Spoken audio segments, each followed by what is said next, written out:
Sunday, May 28th, 2023.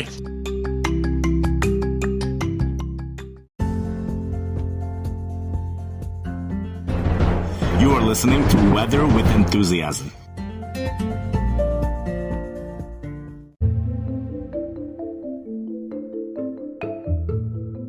This episode will be discussing an isolated heat wave developing on the eastern portions of Iowa, western portions of Illinois for the first time this year, this week, as temperatures soar into the 90s. Also, a widespread heat wave affecting areas in Canada. This is all part of a widespread, very, very warm air mass across the entire Midwest. It just might not be quite warm enough to make it into the heat wave category officially, but it will be very close.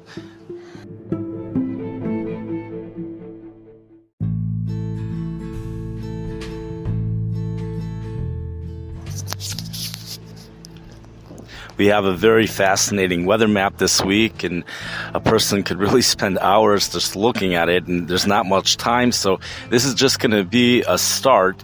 Maybe there'll be another podcast, another episode given later on to continue what's going on here in the Midwest. We have temperatures are really going to go way, way up this week in places such all over the place, really in the Midwest, the middle part of the country. I should say the middle part of the North American continent, because it's not just the United States. These warm temperatures are going all the way up into Canada. In fact, as we speak, temperatures are 88 or very close to 88 degrees in Winnipeg, Canada right now. Temperatures going into the mid to upper 80s, way up into the upper latitudes. 56 degrees north latitude, even further north than that. This whole week, temperatures and the dew points are also going to go up. Finally, by Thursday, the dew points will go up even up north in Canada. And even before then, you'll see dew points going up mainly in Canada, actually. That's really where the dew points start to go up.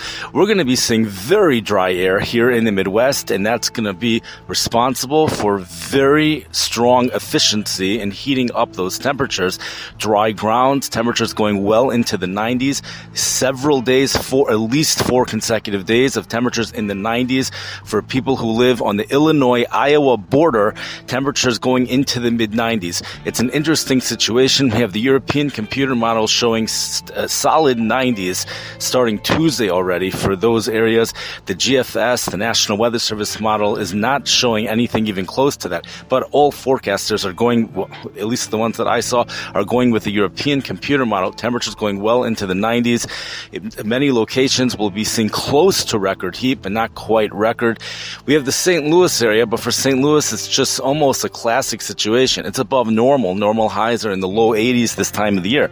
But temperatures going into the upper 80s. There will be a little bit more humidity over there, just a little bit, and that's going to keep those temperatures down. There also might be some clouds. You know, there's a tropical storm that is a storm system that might become tropical for a short period of time off the East Coast, and that's going to spread lots of clouds and rain to the mid-Atlantic area, keeping those temperatures down. What's very unique about this weather map and the setup for this week's heat is that the winds are not going to be out of the southwest. The winds will be out of the southeast. So this has tremendous significance, especially for Chicago, because there might be a lake component to the wind every single day of this heat, which could mean that Chicago might not get any of it.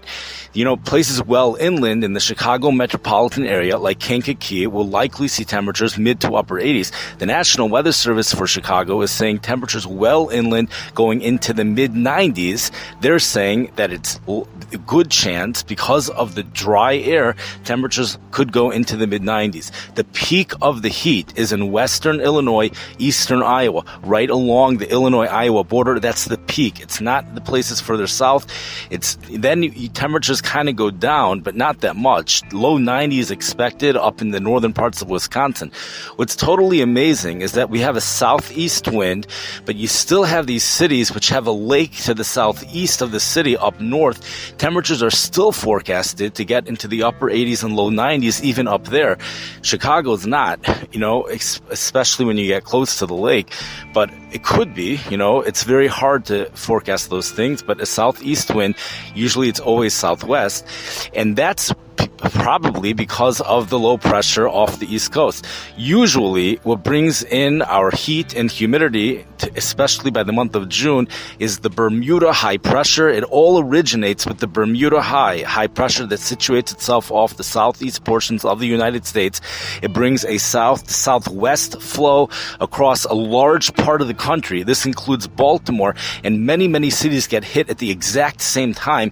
And actually, it no longer becomes a west to east weather map, believe it or not. There's a period of time in the year where it's actually a south to north weather map or a north to south. That's when the jet stream weakens a lot. This time of the year, you go into the summer months, and then it all becomes where is the Bermuda high, and then there's an extension of the Bermuda high that usually develops over in the mid part of the country around the Texas area. So we don't have that right now. In fact, what's going on in the southeast part of the country is not a clockwise wind. That's what would be happening with the Bermuda high. We have a counterclockwise, so the entire air mass, all of it, is coming from elsewhere.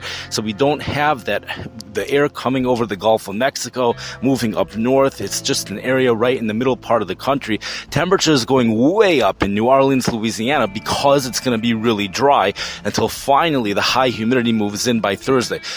I know there's a lot more to say, and it's a very fascinating weather map because it's unique because of the southeast winds and the dryness of the air.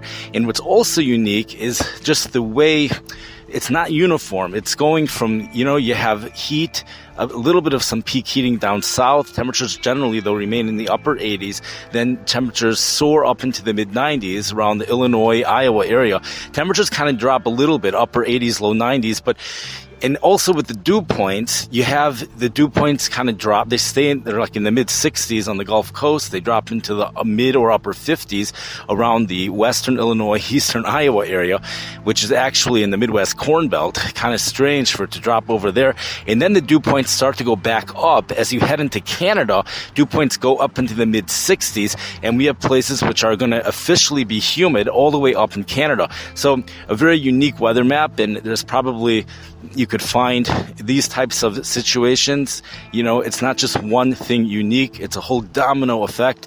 And to figure out all of the dominoes, we only got to maybe the third domino, and there's probably many more, which perhaps if there's time, we will have another episode on that. And if there's not time, we also might have an episode on that. So anyways, for now, people who love the summer can prepare for a week starting as early as Tuesday already for places in Iowa, and eventually covering by Thursday.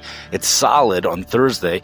You have temperatures in the 90s, upper 80s and 90s over a very large portion of the area.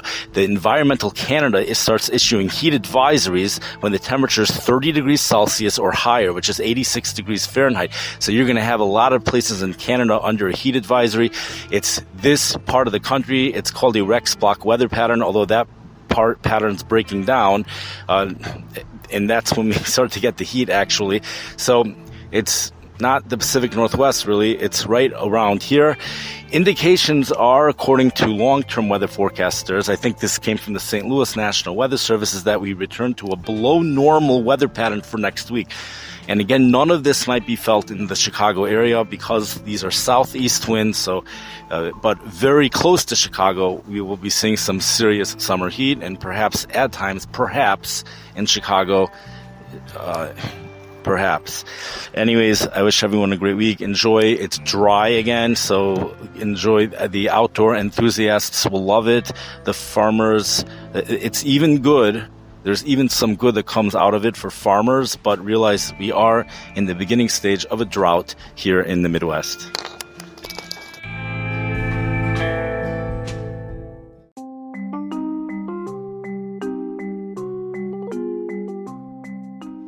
You've been listening to the podcast Weather with Enthusiasm.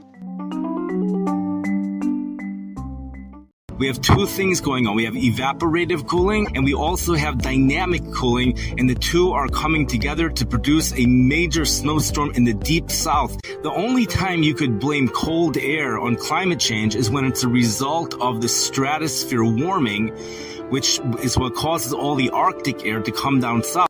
The way to get a 6-inch snowstorm here in the Midwest and in the Southern Plains has always been you need 3 ingredients. It's hard to believe the numbers that are being forecasted. Several additional feet of snow is expected by Monday morning. Yes! Hey, we have a special guest on our show. What is your name? Kitabis.